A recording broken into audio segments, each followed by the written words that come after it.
கிறிஸ்துவுக்குள் பிரியமானவர்களே, ஆண்டவராகிய இயேசு கிறிஸ்துவின் நாமத்தில் என் அன்பின் வாழ்த்துக்கள். இன்றைக்கான இரட்சிப்பின் சத்தம் சகரியா 9ஆம் அதிகாரம் 12வது வசனம்.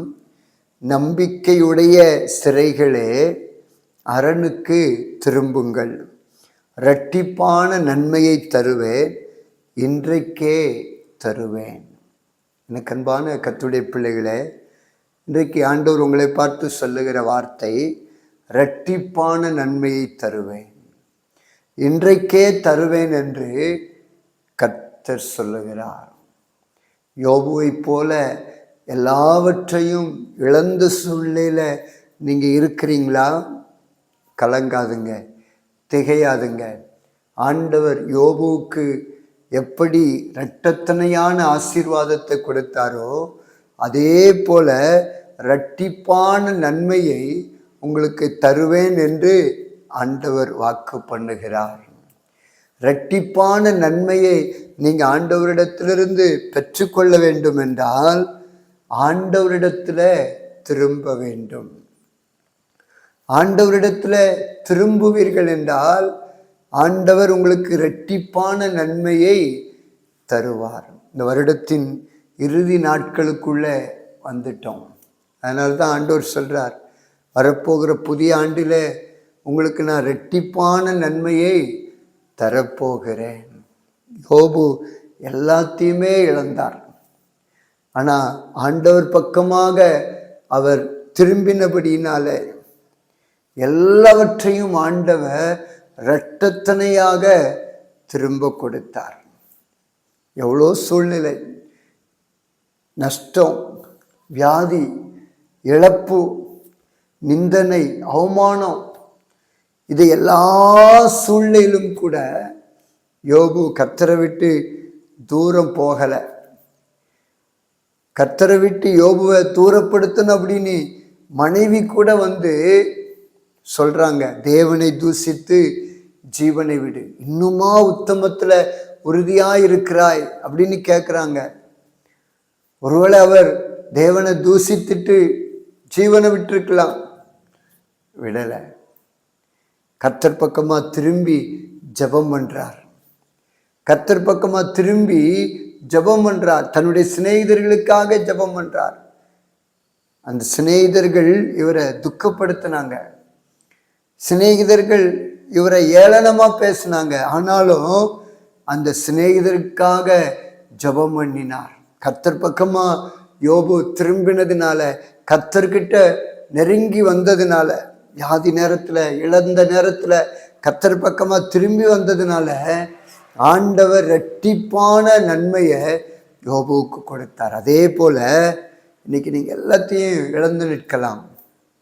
எல்லாராலும் நீங்கள் நிந்திக்கப்படுகிற ஒரு சூழ்நிலைக்குள்ள நீங்கள் இருக்கலாம்.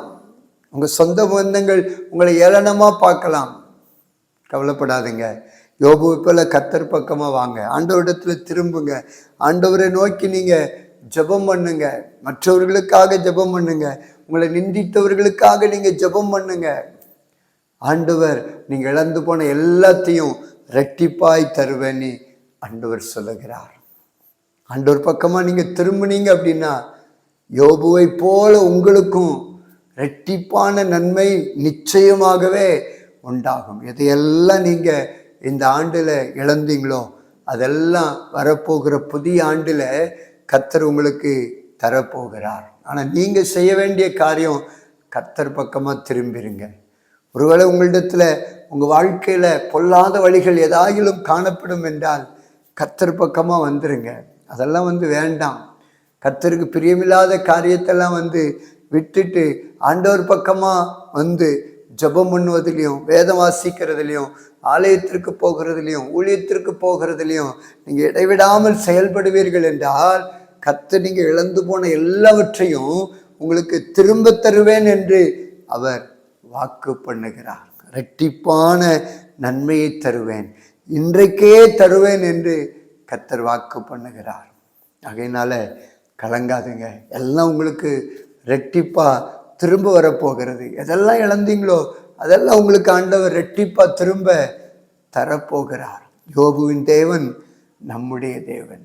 யோபுவுக்கு இரட்டிப்பான ஆசீர்வாதத்தை கொடுத்து மேன்மைப்படுத்தின ஆண்டவர் நம்முடைய ஆண்டவர். ஆகையினால நம்ம இழந்த எல்லாத்தையும் ஆண்டவர் நமக்கு திரும்ப தந்து நம்மளை மேன்மைப்படுத்துவது நிச்சயம். இன்றைக்கே அந்த அற்புதத்தை செய்வேன்னு கர்த்தர் சொல்றார். அதனால கர்த்தர் பக்கமாய், ஆண்டவர் பக்கமா திரும்பி வந்துருங்க. திரும்பி வந்துட்டா அவர் நம்ம பக்கமா திரும்பி நம்மளை ஆசீர்வதித்து மேன்மைப்படுத்தி நம்மளை உயர்த்துவார். நம்ம ஜெபிக்கலாமா? பரலோக தகப்பனே, இந்த நாளுக்காக, இந்த வேலைக்காய் நன்றி. இந்த நாளில் உங்கள் பக்கமாக திரும்புகன்னு எங்களை அழைக்கிறீங்க, நன்றி. உங்கள் பக்கமாக வருகிற பொழுது இரட்டிப்பான நன்மை உண்டாகும்னு சொல்கிறீங்க, நன்றி அப்பா. இந்த வார்த்தைக்காக ஸ்தோத்திரம். என்னோடு கூட இணைந்து ஜெபிக்கிற ஒவ்வொரு பிள்ளைகளுக்கும் யோபுவை போல இரட்டிப்பான ஆசீர்வாதத்தை கொடுத்து மேன்மைப்படுத்துங்க. ஒவ்வொரு குடும்பத்தையும் கர்த்தரை ஆசீர்வதிங்க. நீங்கள் அப்படி செய்கிறதற்காக நன்றி, நன்றி. இயேசுவின் நாமத்தில் ஜெபிக்கிறோம் நல்ல பிதாவே, ஆமென்.